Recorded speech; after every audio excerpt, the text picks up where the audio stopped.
Señor esté con ustedes. Lectura del Santo Evangelio según San Lucas. Gloria a ti, Señor. En aquel tiempo Jesús comenzó a recorrer ciudades y poblados predicando la buena nueva del reino de Dios. Lo acompañaban los 12 y algunas mujeres que habían sido libradas de espíritus malignos y curadas de diferentes enfermedades. Entre ellas iban María, llamada Magdalena, de la que habían sido expulsados 7 demonios; Juana, mujer de Cusa, el administrador de Herodes; Susana y otras muchas que los ayudaban con sus propios bienes. Palabra del Señor. Gloria a ti, Señor Jesús. Buenos días, buenas tardes, buenas noches. Soy el diácono Manuel, haciendo esta reflexión de esta lectura del día de hoy. Una lectura que nos invita a reflexionar, pero decía Jesús, la verdad los hará libres. Yo creo que el día de hoy estamos llamados a analizar esa verdad que nos hace libres. Jesús, consciente de su misión aquí en la tierra, de traer el reino de Dios al mundo, entre los hombres, pues el día de hoy nos narra cómo va de poblado a poblado en diferentes de las diferentes regiones para anunciar el reino de Dios. Dice la buena nueva del reino de Dios. Y yo creo que el día de hoy nuevamente eh, es bueno que enfoquemos nuestra reflexión en esa parte, en esa frase, el reino de Dios, la buena nueva del reino de Dios. Y yo siempre comparo a Jesús como esos candidatos, ¿verdad?, que andan promocionando su candidatura a la presidencia de X país y se esmeran en llegar hasta los últimos rincones de aquel país donde van a reinar, o de ese estado donde van a estar gobernando, ¿verdad? Y tratan de escuchar las quejas, eh, mirar cuáles son las necesidades para tratar de solucionarlas cuando estén dentro de su gobierno. Lo triste de todo esto es que la historia nos indica que solamente son personas que prometen pero que no cumplen, personas que buscan las necesidades de los demás, no para remediarlas, sino para hacer pensar a la gente que se están preocupando por ellos y de esa manera obtener su voto. Y tristemente, una vez que ellos llegan a la presidencia, pues se olvidan de todas aquellas promesas que hicieron y se enfocan solamente en lo más primordial, lo más importante o lo que le conviene, en este caso ya no solamente al Estado o a la nación que están gobernando, sino al grupo de personas que están formando ese gabinete o ese gobierno de ese sexenio o de ese tiempo que van a estar en la presidencia. Y Jesús va mostrando cómo es el reino de Dios, llevando la buena nueva, mostrando, no con promesas, no con palabras, sino con hechos. A lo largo de la escritura de los 4 evangelios, miramos a ese Jesús trayendo ese mensaje del reino de Dios, un reino donde hay justicia, donde hay paz, donde hay igualdad, donde nadie es más importante que otro, donde dicen, si tú quieres ser el primero, sé el último. Si tú quieres ser más importante, entonces empieza a servir a los demás, y entonces serás el primero en el reino de los cielos. Jesús trae un gobierno, un reino totalmente diferente y está mostrándolo a la gente cómo es ese reino, pero no con promesas, con hechos. Un reino donde no hay enfermedad y Él empieza a curar a los enfermos. Un reino donde no hay ceguera y da vista a los ciegos. un reino donde la muerte no existe y resucita a muertos, un reino donde no hay hambre y da de comer a una multitud de personas con solamente unos panes y unos pescados. Jesús es aquel, podríamos mal nombrarlo candidato, que promociona, que está buscando personas que se vayan a formar parte de ese reino. Él ahorita está invitando a todos para que formen parte, para que sean parte de los convidados, de los elegidos. Y ese reino, como todo reino, pues tiene poder, y Jesús tiene poder. El reino de Dios es un reino de poder, pero no es un poder económico como nosotros lo conocemos aquí. Dijo Jesús a Pilato: si mi reinado fuera de este mundo. Yo cierto, nací para ser rey, pero mi reinado no es de aquí. Un reino que nos abre los ojos, que nos da un poder, pero no un poder económico. El poder de sabernos libres, de sabernos hijos de Dios. El día de hoy, Pablo acompaña este evangelio con una lectura que da perfectamente en este reino que está anunciando Jesús. Digamos, lo ideal que sería cómo nosotros pertenecer a ese reino. Y esta lectura está tomada de la carta a Timoteo. Y Pablo está diciendo: querido hermano, lo que te he dicho anteriormente es lo que debes enseñar e inculcar, porque quien enseña doctrinas diferentes y no se atiene a las palabras de salvación de Jesucristo nuestro Señor y a lo que enseña la religión verdadera, es un orgulloso e ignorante, obsesionado por las discusiones y los juegos de palabras, y lo único que nace de todo ello son envidias, pleitos e insultos, sospechas perjudiciales y continuos altercados propios de hombres de mente depravada, privados de la verdad y que consideran que la religión es un negocio. De lo que hablaba, el reino de Dios es poder. Jesús tiene poder. Dios es poderoso. Pero muchas veces cuando la persona empieza a ingresar a este reino, se da cuenta que hay poder. Pero a veces trata de enfocar ese poder a su favor.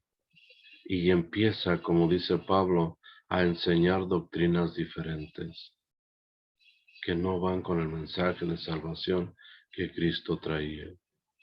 Y empiezan a hablar hermosamente o diferente, tratar de utilizar unas palabras muy altisonantes. Dice aquí Pablo, obsesionado por las discusiones y los juegos de palabras.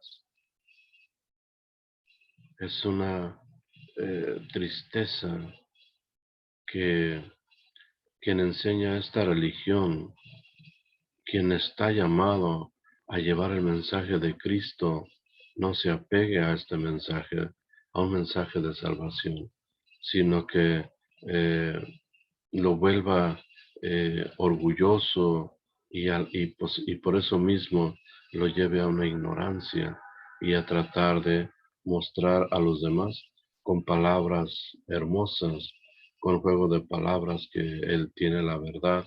Y muchas veces estos pastores terminan, eh, pues sí, con mucho dinero a lo mejor, con mucho poder, pero tristemente alejados de Dios.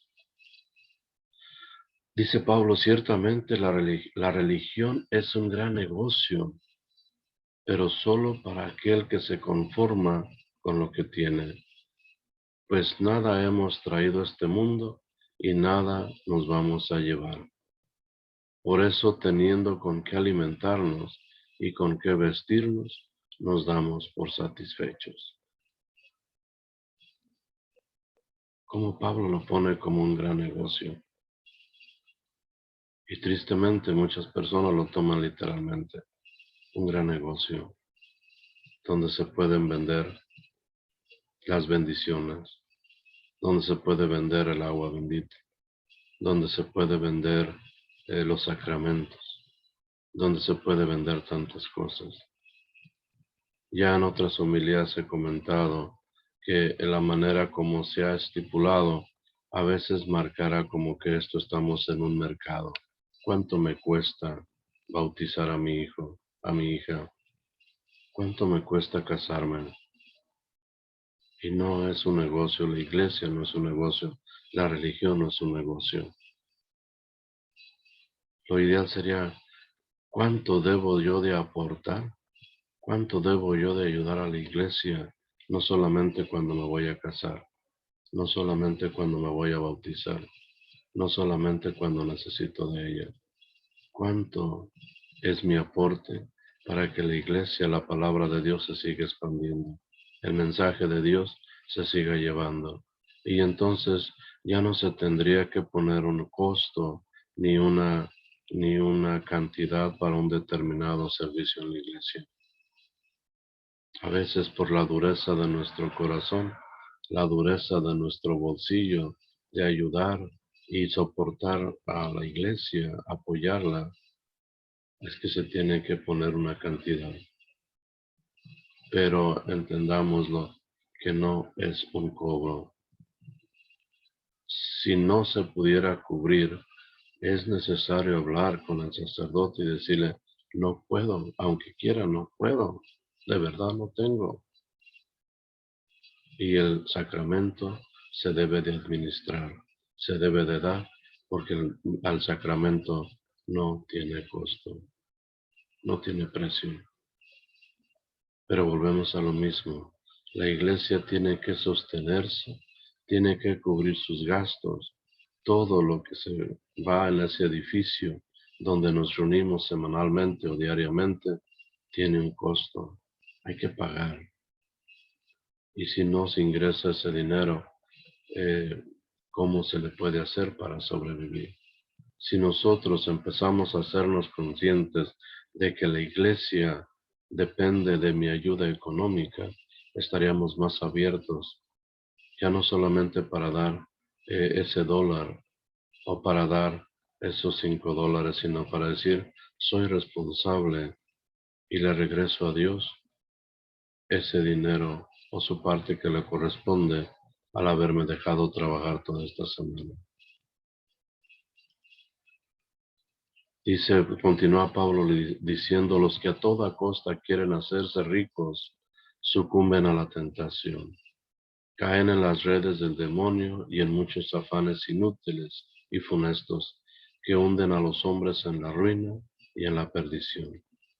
Porque la raíz de todos los males es el afán de dinero, y algunos por dejarse llevar de él se han desviado de la fe y se han visto agobiados por muchas tribulaciones. Vamos a encontrar dentro de la misma iglesia, dentro de la religión, pastores, sacerdotes, personas que se acercan a la iglesia simplemente para beneficiarse, pensando en acumular riqueza, dinero. Pero dice Pablo, el afán de dinero es la perdición. Y le quitamos lo sagrado, le quitamos lo más importante, que es caminar hacia ese Jesús, hacia la vida eterna. Y aquí aclara Pablo y da la observación correcta. Tú, en cambio, como hombre de Dios, evita todo eso y lleva una vida de rectitud, piedad, fe, amor, paciencia y mansedumbre. Lucha en el noble combate de la fe, conquista la vida eterna a la que ha sido llamado y de la que hiciste tan admirable profesión ante numerosos testigos. Qué manera tan espectacular de terminar Pablo con esta lectura. Tú, en cambio, preocúpate de no perder la vida eterna. Sé un hombre de paz, de fe, de mansedumbre, de humildad. No busques acumular riquezas. Diariamente, los medios de comunicación nos han metido en la mente y nos han llenado de ideas, dando la imagen de que quien más tiene es más feliz. Y ya empieza uno a imaginarse que teniendo tal o cuales vacaciones en tal o cual parte del mundo, eso será la felicidad completa.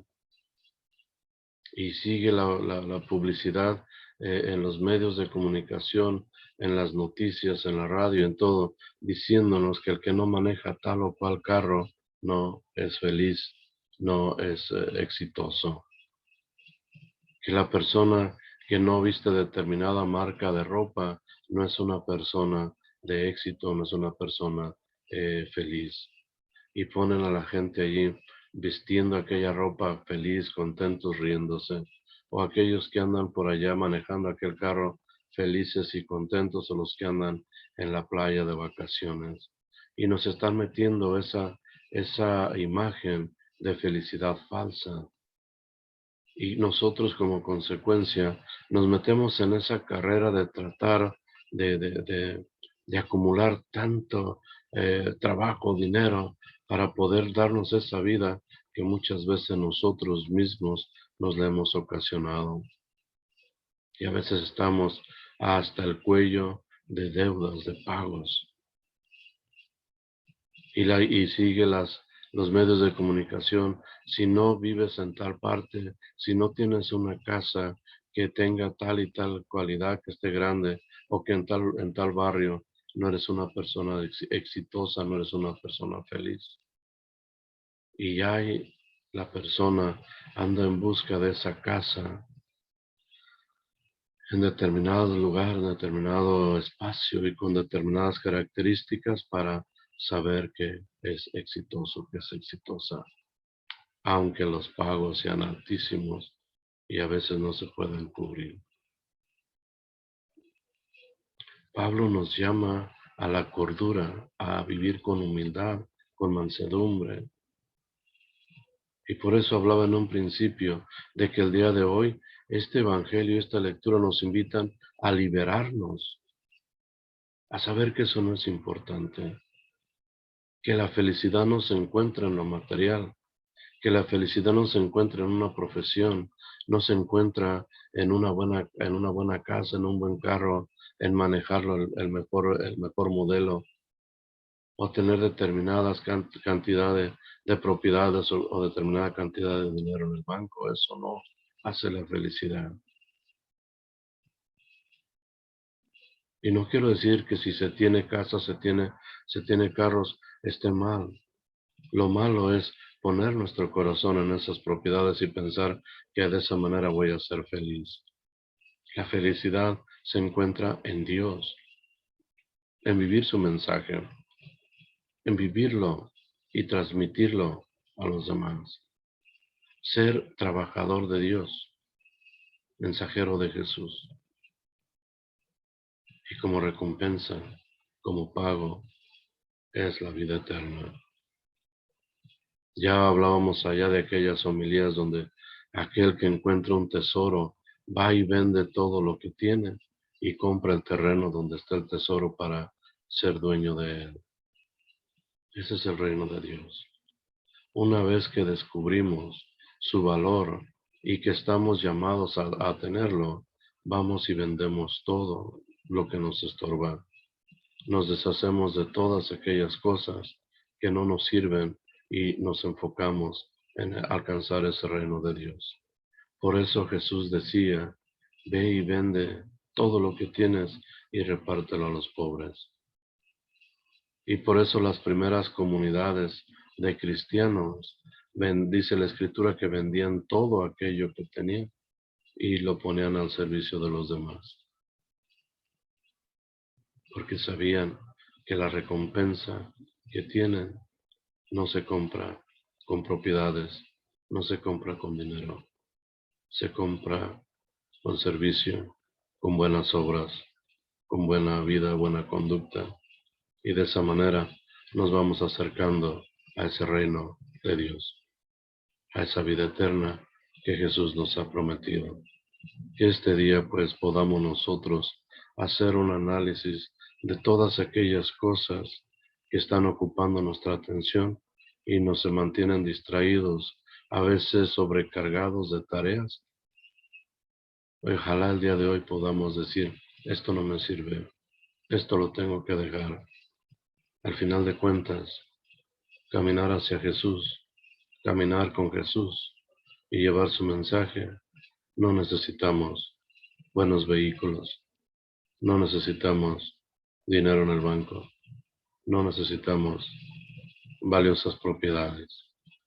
Para llevar el mensaje de Jesús, solamente necesitamos buena disposición, un buen corazón lleno de fe y dispuestos a sacrificio por los demás. Que este día pues Dios nos bendiga, nos cuide, nos proteja, que así sea.